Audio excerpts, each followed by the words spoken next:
আজকের গল্প কুঁজো বুড়ির কথা। এক যে ছিল কুঁজো বুড়ি, সে লাঠি ভর দিয়ে কুঁজো হয়ে চলত, আর তার মাথাটা খালি ঠক ঠক করে নড়ত। বুড়ির দুটো কুকুর ছিল, একটার নাম রঙ্গা আর একটার নাম ভঙ্গা।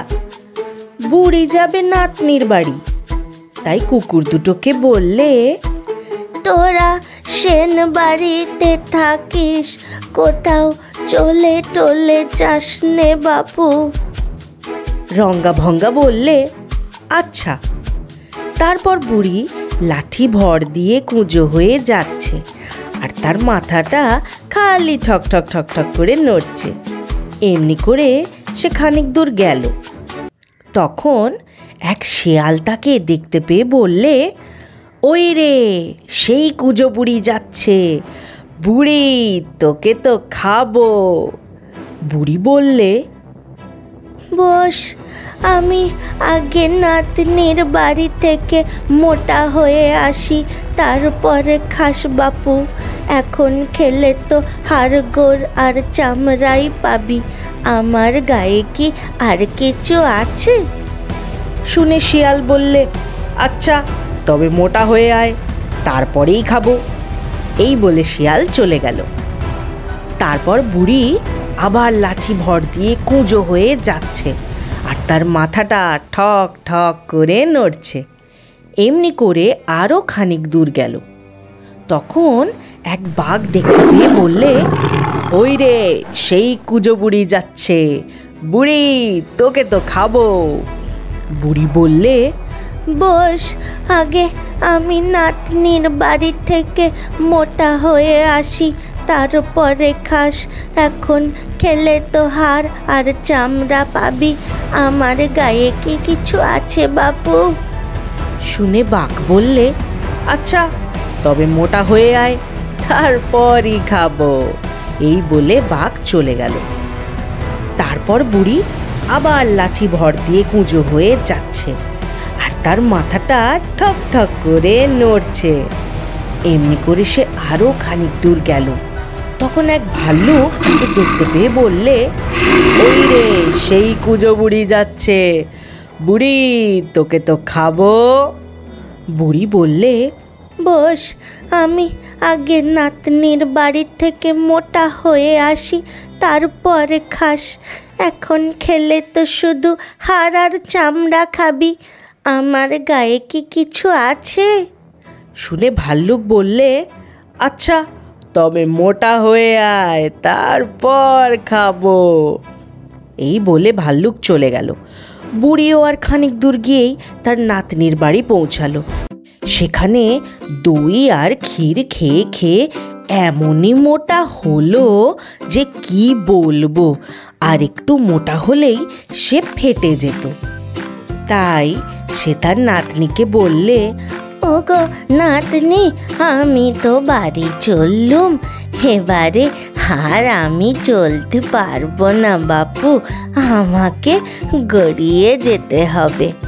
আবার পথে ভাল্লুক, বাঘ আর শিয়াল হাঁ করে বসে আছে, আমাকে দেখতে পেলেই ধরে খাবে। এখন বলো দেখি কি করি?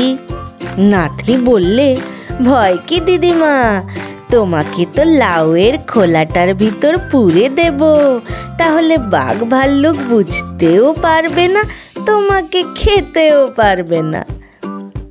বলে সে বুড়িকে একটা লাউয়ের খোলার ভেতর পুরে দিল। তার খাবার জন্য 4টি চিড়ে আর তেঁতুল সঙ্গে দিয়ে হেই ও বলে লাউয়ের ধাক্কা দিয়ে লাউ গাড়ির মতো গড়গড়িয়ে চলল। লাউ চলেছে, আর বুড়ি তার ভেতর থেকে বলছে, লাউ গড় গড়, লাউ গড় গড়, খাই চিড়ে আর তেঁতুল, বেচি ফেলি টুলটুল, বুড়ি গেল ঢের দূর। পথের মাঝখানে সেই ভাল্লুক হাঁ করে বসে আছে বুড়িকে খাবে বলে। সে বুড়ি টুড়ি কিছুই দেখতে পাচ্ছে না, খালি দেখলে একটা লাউ গড়িয়ে যাচ্ছে। লাউটাকে নেড়ে চেড়ে দেখলে বুড়িও নয়, খাবার জিনিসও নয়, আর তার ভেতর থেকে কে যেন বলছে, বুড়ি গেল ঢের দূর। সে শুনে ভাবলে বুড়ি চলে গিয়েছে। তখন সে ঘোঁত করে তাতে দিলে এক ধাক্কা, আর সেটা গাড়ির মতো গড়গড়িয়ে চলল। লাউ চলেছে আর বুড়ি তার ভেতর থেকে বলছে, লাউ গড় গড়, লাউ গড় গড়, খাইছি রে আর তেঁতুল, বিচি ফেলি টুল টুল, বুড়ি গেল ঢের দূর। আবার খানিক দূরে বাঘ বসে আছে বুড়িকে খাবে বলে। সে বুড়িকে দেখতে পেল না, খালি দেখলে একটা লাউ গড়িয়ে যাচ্ছে। সেটাকে নেড়ে চেড়ে দেখলে বুড়িও নয়, আবার খাবার জিনিসও নয়, আর তার ভেতর থেকে কে যেন বলছে, বুড়ি গেল ঢের দূর। শুনে সে ভাবলে বুড়ি চলে গিয়েছে। তখন সে ঘোঁত করে তাকে দিলে এক ধাক্কা, আর সেটা গাড়ির মতো গড়গড়িয়ে চলল। লাউ চলছে আর বুড়ি তার ভেতর থেকে বলছে, লাউ গড় গড়, লাউ গড় গড়, খাইছি রে আর তেঁতুল, বিচি ফেলি টুল টুল, বুড়ি গেল ঢের দূর। আবার খানিক দূরে সেই শিয়াল পথের মাঝখানে বসে আছে। সে লাউ দেখে বললে, লাউ কিনা আবার কথা বলে, ওর ভিতরে কি আছে দেখতে হবে। তখন সে হতভাগা লাথি মেরে লাউটা ভেঙেই বলে কিনা, বুড়ি তোকে তো খাবো।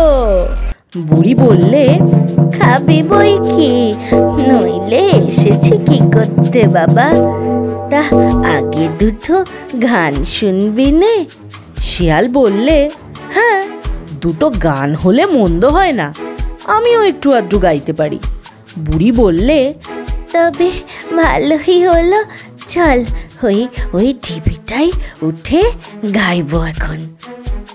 বলে বুড়ি সেই ঢিবির ওপরে উঠে সুর ধরে চেঁচিয়ে বললে, আয় আয় রঙ্গা ভাঙ্গা তু। অমনি বুড়ির দুই কুকুর ছুটে এসে একটা ধরলে শিয়ালের ঘাড়, আর একটা ধরলে তার কোমর। ধরে টান কি টান, শিয়ালের ঘাড় ভেঙে গেল, কোমর ভেঙে গেল, জিভ বেরিয়ে গেল, প্রাণ বেরিয়ে গেল। তবু তারা টানছে তো টানছে, খালি টানছে।